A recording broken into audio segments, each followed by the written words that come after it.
Welcome to the Pirate Broadcast, where we interview interesting people doing interesting things, where you can expand your connections, your community. Kindness is cool and smiles are free. And let's get this party started. And it's a beautiful day for the Pirate Broadcast, and welcome. If you're going to join us live, drop a comment, drop a note, let us know that you're listening in. And also, if you have any questions, let us answer your questions, because there's a lot of things that we can probably cover today. And it's nothing that we can, nothing short of amazing sometimes in these conversations. So like, comment, share, and make sure that people know about all the shenanigans going on Pirate Broadcast. And today we're going to be hanging out, riffing on a couple of ideas with Dustin and the Poly Innovator. How you doing, Dustin? I'm doing well. You?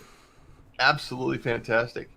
And I just it's been a little minute since we connected and hung out a little bit, and I just wanted to start a conversation about some of the contrast between a narrow niche and the diversity that we can have as a Poly Innovator. You and I have we have a lot of interests. We have a lot of diversity in our skill sets and some of the things we're doing. And sometimes it's challenging to tell people what we do because squirrel, whatever happens to be. And so I kind of want to riff on that today and talk about, some of the challenges that we have as people that have a lot of different interests, and then the messaging piece to actually talk to our ideal client. Yeah. Well, let's start off by also saying, too, that being multidisciplinary, whether you're a generalist or polymath or jack of all trades or poly innovator in my case, doesn't matter what term you're using. I like to kind of make an umbrella term as multidisciplinary. It makes it a lot easier to be like, hey, I do a lot of different things, multi, many, lot, that kind of thing. Mm-hmm. But when you're trying to explain to someone, I remember I actually one night at a karaoke bar, where I handed my business card to a friend of mine, and I was really excited because I had comedian, singer, swim instructor, water burst instructor, personal trainer, content creator, podcaster, all that on there. And it was one of those things where, for me, I thought someone would see that and they would pick one they wanted and they would ask me about it. And that usually wasn't the case. And he kind of ripped into me and he was saying, you need to have just one thing on there, and that way you can get that job. And it's like, yeah, but I had such an internal debate afterwards. I agreed with him. I understood what he's saying. You have to be able to communicate to somebody. Mm-hmm.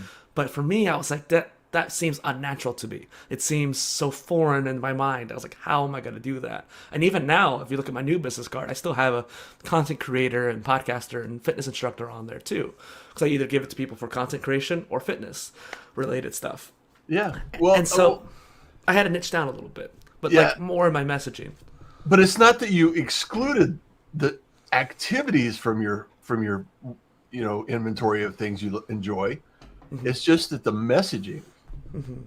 So it's not necessarily, and that's kind of a dilemma for a lot of people, because they think, I don't want to exclude anyone. However, if you're talking to everyone, you're talking to no one. Yeah.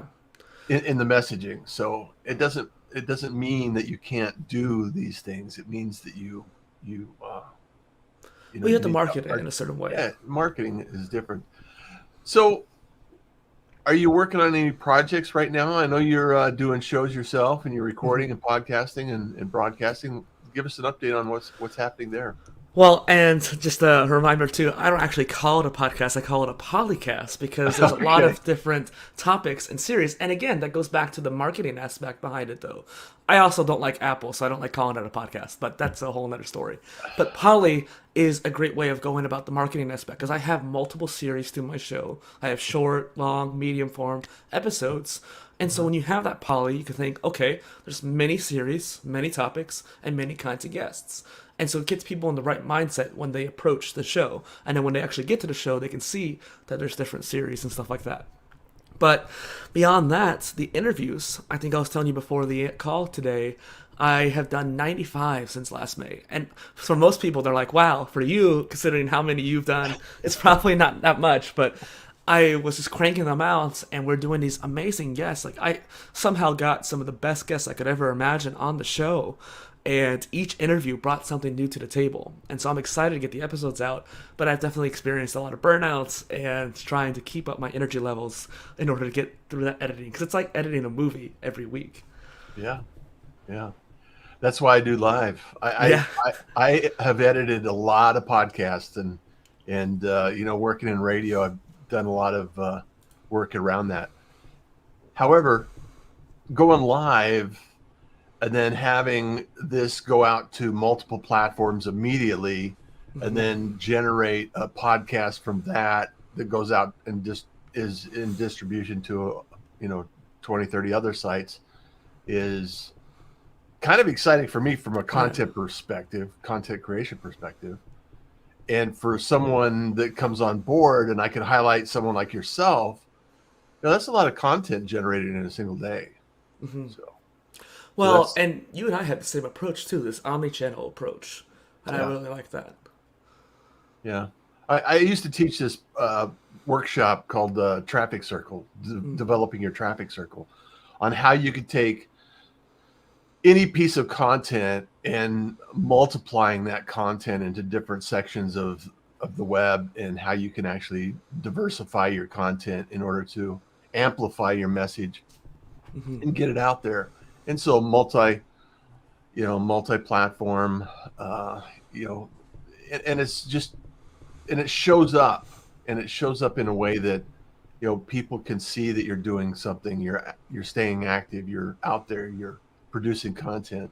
And if a lot of business owners, and maybe you have experienced this and you can share, is not all business owners think they need to create content. Oh yeah. Or they don't even need to think. Some believe that they don't even need to be on social media. And I love the idea that when I hear the business owner say, yeah, my customers aren't really on social media. And it's like everybody is. Really? Like 99% of people are. At some point, somebody is on social media. So, and the funny thing is it's like searching Google. They used to say, why would I need a website? Yeah. And then they'd say, why do I need an email? And now it's like, why do I need it on social media? Eventually, it all happens. So I want to give a shout out to Elise is here. Elise from South Africa. Good morning, Russ. Dustin. Thank you so much for being here. I love that you're here every day. Marcia, good morning. Fun fact, Marcia, we're going to do an Amazon Live. We're going to probably Friday afternoon.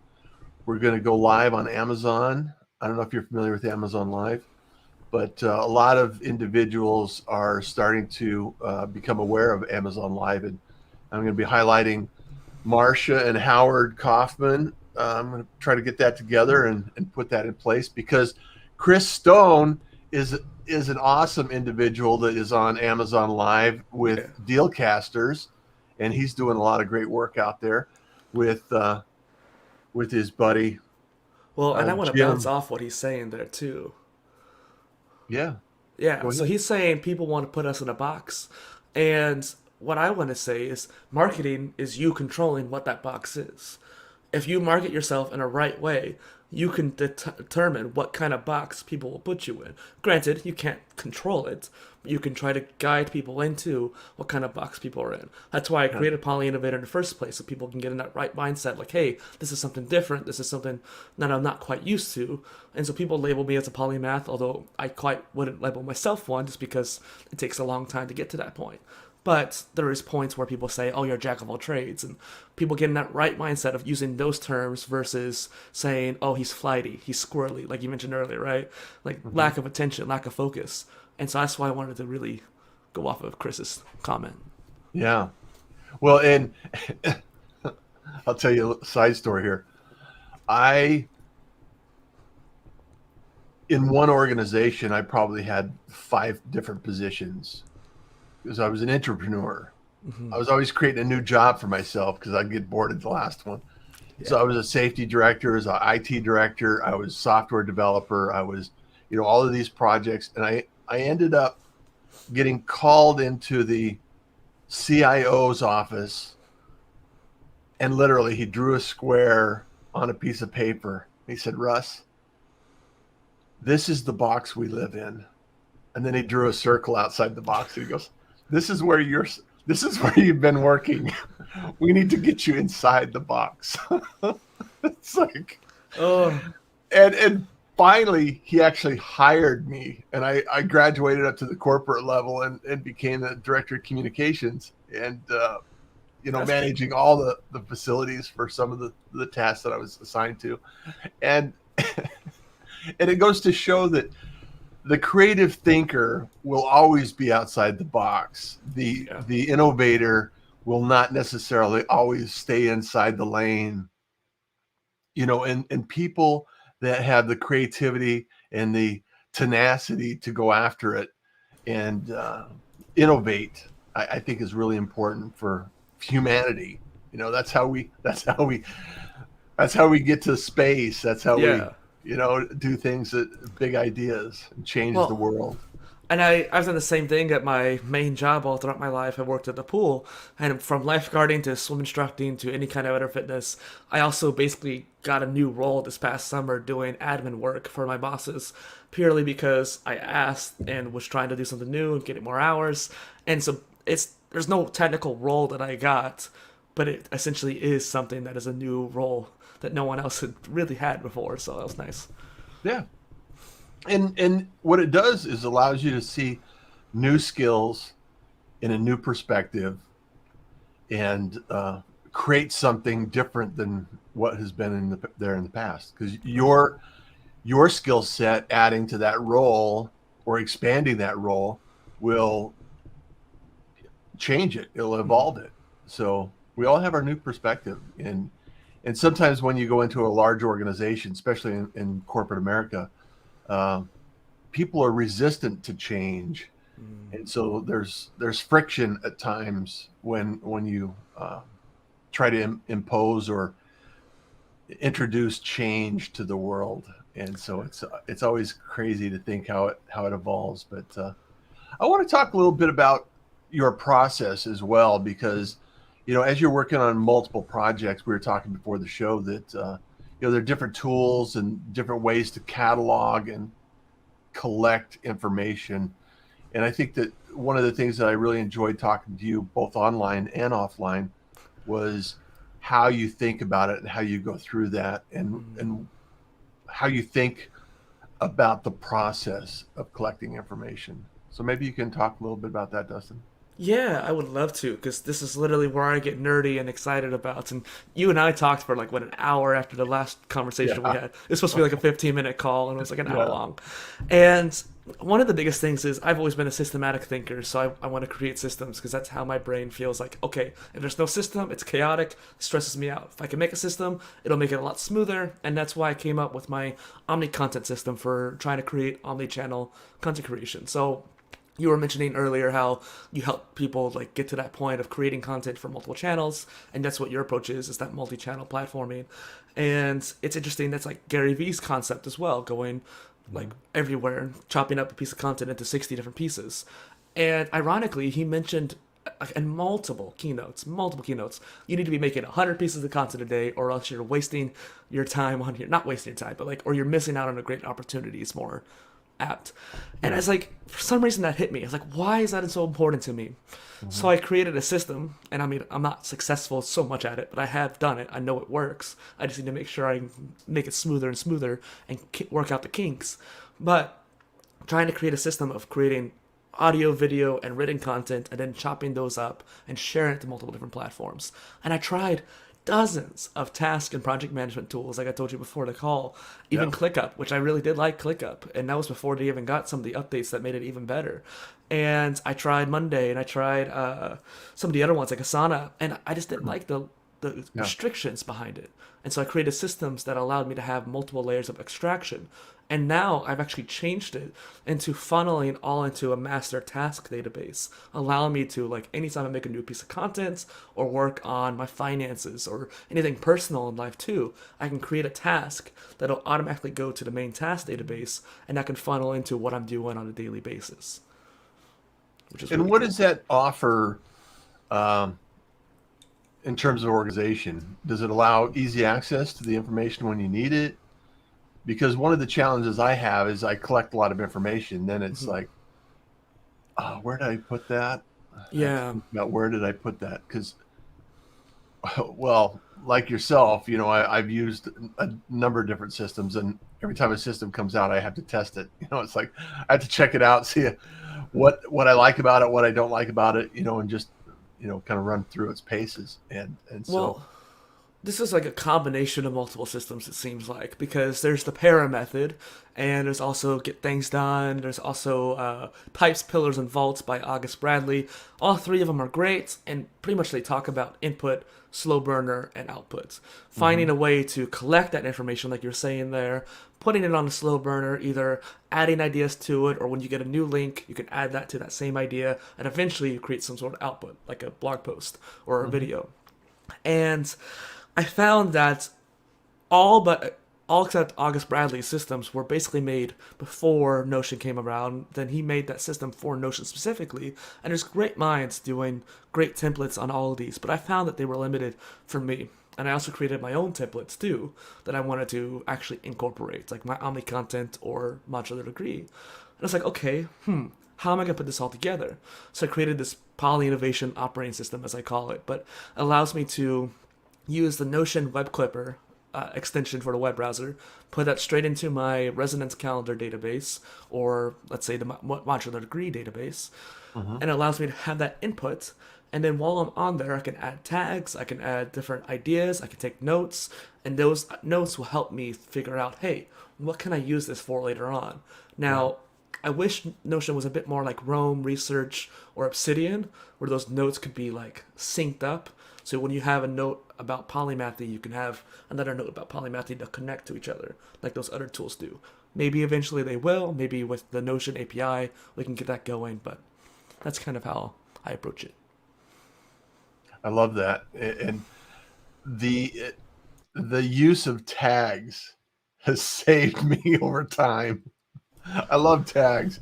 I Me love too. using tags, and for anyone that's listening that hasn't used tags, I endorse and support the use of tags because it's such a quick organizational tool in any It system that is. uses tags. I think it's really valuable. One of the things that I really enjoy also is researching, and I have a sense that you probably enjoy that same process. So, is there any particular method you use to research a topic before Hmm. you venture down and decide to take ownership of what you're doing with it?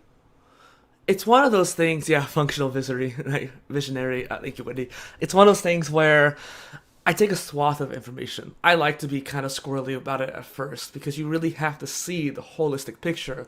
Like Mm-hmm. if I wanted to build a computer, I have to know about power supplies, and that way you know how much power you're gonna need. Then you realize all these different parts take different powers. Okay, what kind of motherboard do I need? Do I want Intel or AMD, red or blue? And starting to learn the holistic picture, then you can actually start putting it together.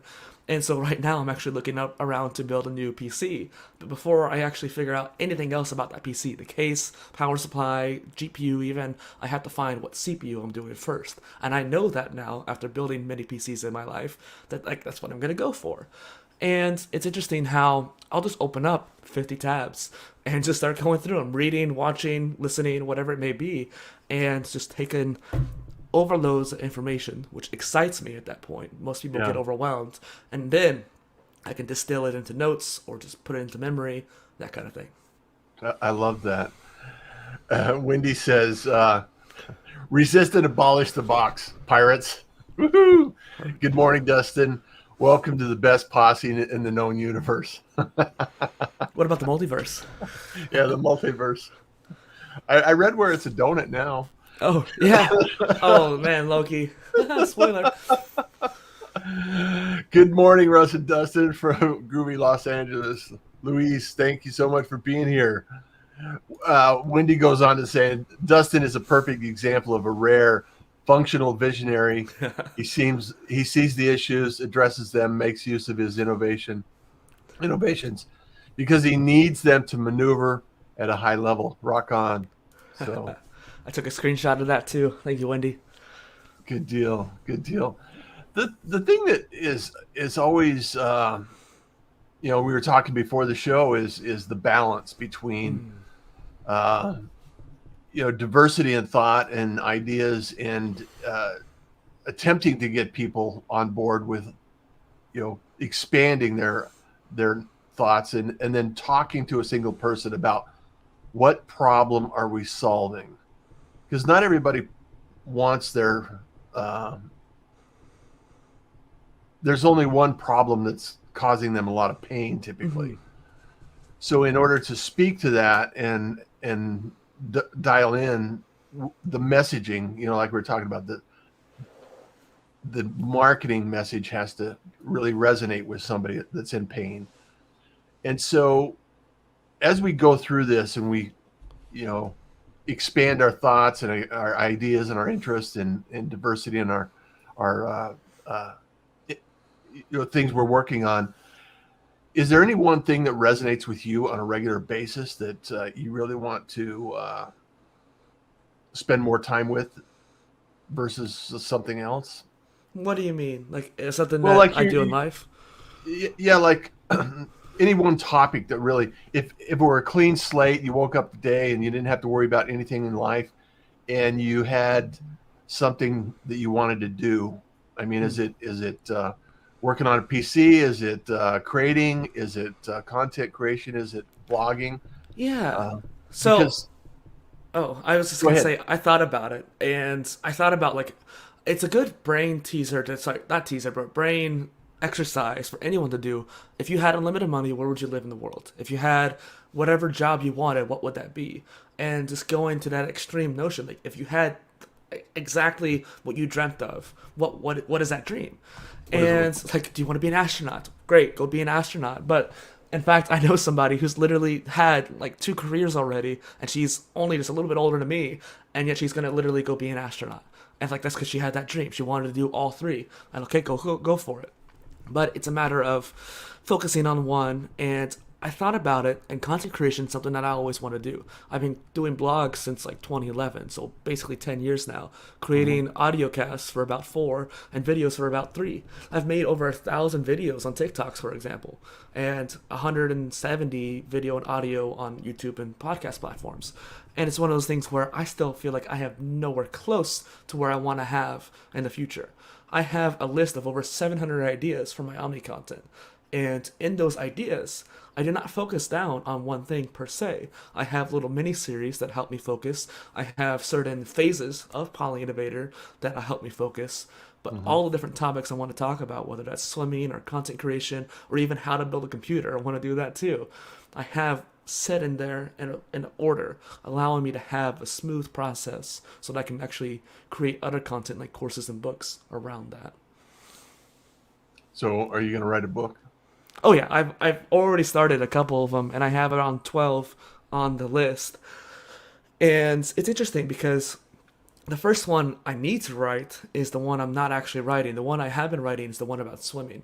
And that's because it's most prominent in my life at this point because I love teaching people. Even yesterday, I had a swim lesson that wasn't very uh, working with me, so to speak. She wasn't necessarily trying to actually learn that day. And normally, she's a great student, never have any issues with her. Uh-huh. But she just completely was not actually listening too much. But even in that case, I still learned something as an instructor, how I can approach it. I still went out of my way to try to find new avenues of approaching her attention and trying to get her to learn and getting her to actually try a little bit. And they worked a little bit for a time. But we had to stop the lesson because, like, okay, it's not progressing.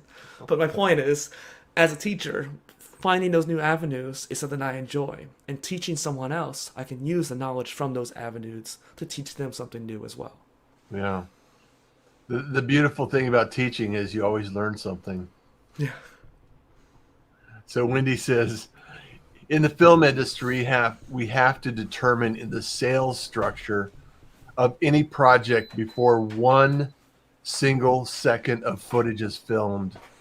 Focus on the outcome, then serve the process with one finger on the goal. Think of the game of Twister with my left foot always in the same color location. Everything else must lead back to that green dot, Ooh, that's nice. Also, connecting it back. it What is is Dustin not. I don't. drinking? I want some. I don't necessarily endorse drinking an energy drink. I was gonna drink some coffee. I put on the coffee, and it turns out it wasn't plugged in. So when I took my shower and came back, there was no coffee. So I was like, okay, I'm gonna drink this quickly, and some water. Gotta stay hydrated. Also, apologies for the beeping. I thought I was on mute, but it was too hot to leave that off. No worries, no worries. I just love this conversation because I resonate so much with the idea that I throughout the course of the day I work on a lot of different projects. You know, I have clients all over the world, and it's just amazing to think that we live in a time in history where we're so able to access information. Yeah. We have access to each other around the world. And right now, today, you know, we've had people all over the world join us on this show.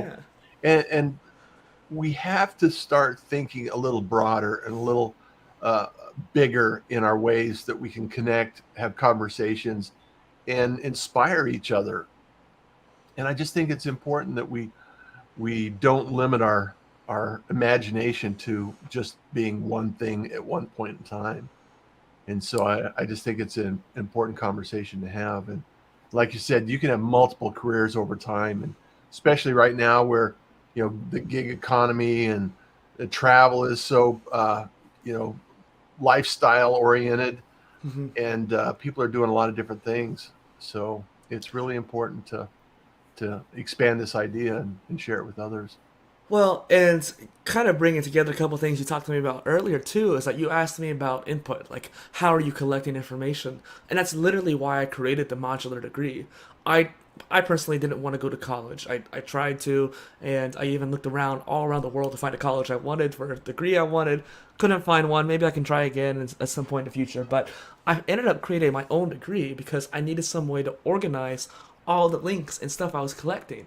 So I Hmm. literally created a Google sheet of like 400 something courses and like ideas and videos. And it's like this Google Sheets is not good enough for that. So I had to move it to like Airtable and eventually Notion. But because of the grouping makes a world of difference. But my point is, it was a system that I created to make a input system. Yeah. And on top of that, the modular degree became the first phase of Poly Innovator. And these phases, this idea, is what I want to share with people because that's something that I didn't create, but it's something I've really taken to heart. Yeah. And so instead of having phases that take decades of your life, which these certainly could, but I want to approach it more on a yearly basis. Like this year, I'm talking about this topic. This year, I'm talking about some other topic, that kind of thing. And even if I fail at doing that, that's okay because I'm trying to market myself into this one phase. So the first one's modular education. The next one might be exercise, then gaming. And the cool thing about phases is that they can repeat. So the first part of that exercise could be minimal. Maybe I just talk a little bit about it on various different contents, share a Hmm. book, move on to the next phase, and then a couple decades later, I really want to get into it again. That's something I want to build my career around. So for the Yeah. next decade, make it another big phase around that same topic. Yeah. It's like a little intro to the story, so to speak. And the interesting thing about it is we can choose anything Yeah. we want. I mean, I've been everything from a firefighter to a farmer to a, Hmm. you know, uh, you know, project manager to a content creator to a radio host. Lots of different things, you know, a carpenter. And the reality is that life is not a single thing. We it's you know always evolving. It's always changing. It's always moving forward. So just decide to learn something new today, inspire someone new today, create content today, create something amazing today because you can. So that's the way I look at it.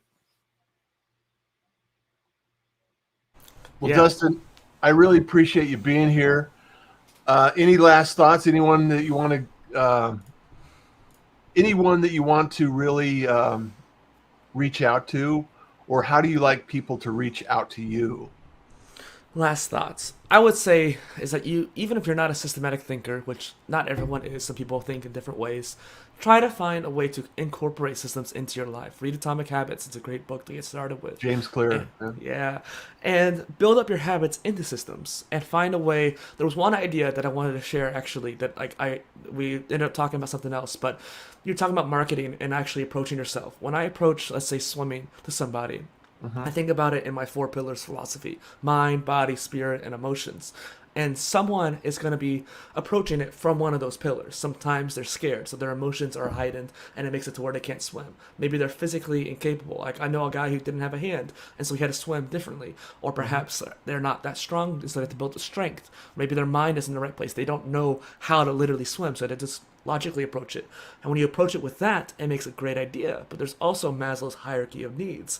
Are they worried about survival? Well, then they're not going to focus on swimming. If they're worried about self-actualization, then it's a perfect time to learn about swimming.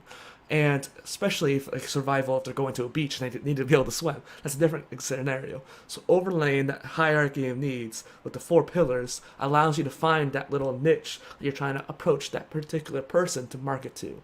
And that's what I wanted to share. And if you wanted to find me, you can see the name right above right here, Poly Innovator. You search that on any platform. I guarantee you'll probably find me, even on the decentralized networks and stuff like that too. And so, yeah, or go to polyinnovator.space. I love that. So what did you end up building your website on?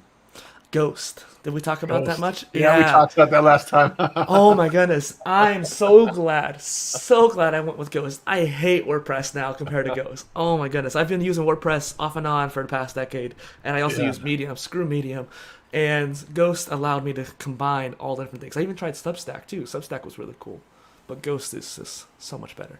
And I made one of the best Ghost themes in the world. Like, I looked at all 3,000 themes that are on the internet. You made your own theme. I made my own. It does not surprise me, Dustin. It does not surprise me. Wendy says, we crave true connection. Innovators have made some of that still possible before COVID. Thanks, Russ. Love you, Wendy. I would love to go on and on and on about this, Dustin, and we have to come back. We have to have a conversation, and I think we could talk about a couple of other things. And I'm coming up on 500 shows. Wow. And I'm probably going to, and I want to expand some other shows and some other topics in some different areas. So I want to be able to do that. And I know that you're probably going to be able to have conversations in the future and continue this idea and this thought process. And, showing up, being here, being consistent and having these conversations is important to me. And I just want to highlight people like yourself that are doing some amazing things out there. So thank you so much for being here. And I apologize to everyone listening in. I don't have quite a voice today. I've lost it because of the allergies. And I was telling him before I got on, I had to take a shower and drink some water, some medicine and whatnot to make sure we got here on time. And I wanted to make sure we had a good conversation, and I think we did. So good job, Russ. It was wonderful. Well, everyone, anyone, anywhere, for now or into the future, if you found this interesting or you found it fascinating and want to share it, please do. Like, subscribe, all those shenanigans that social media requires and the algorithms, et cetera, and do show up, do be part of the pirate community, because we're here, we're doing this every day. And I just want to encourage you to think about how you can make a difference in the world, where you can go with it, because kindness is cool. Smiles are free. And I want you to enjoy the day. Take care. Be in touch, everyone. Thank you for joining the Pirate Broadcast. If you found this content valuable, please like, comment, and share it across your social media channels. I would love the opportunity to help others grow in their business. The Pirate Syndicate is a platform where you show up, we produce the show. It's that easy. If you want to be seen, be heard, and be talked about, join the Pirate Syndicate today.